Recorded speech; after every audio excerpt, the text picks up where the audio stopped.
Hello everyone, in this video I will show you how to refund skins on Valorant.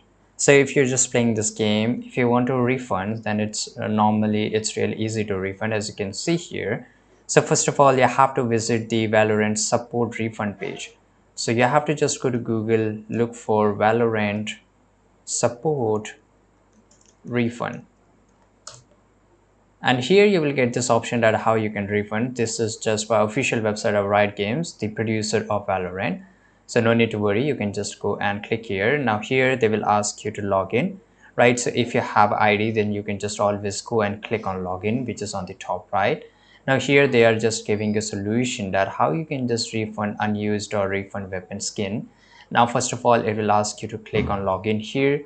Now make sure that you log in into your Riot Games account, and after that you can just go and click on submit account if you don't have a account, right?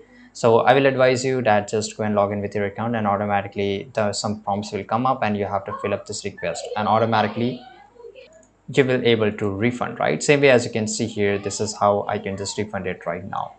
So this is really easy. I hope you found this video very useful. Subscribe.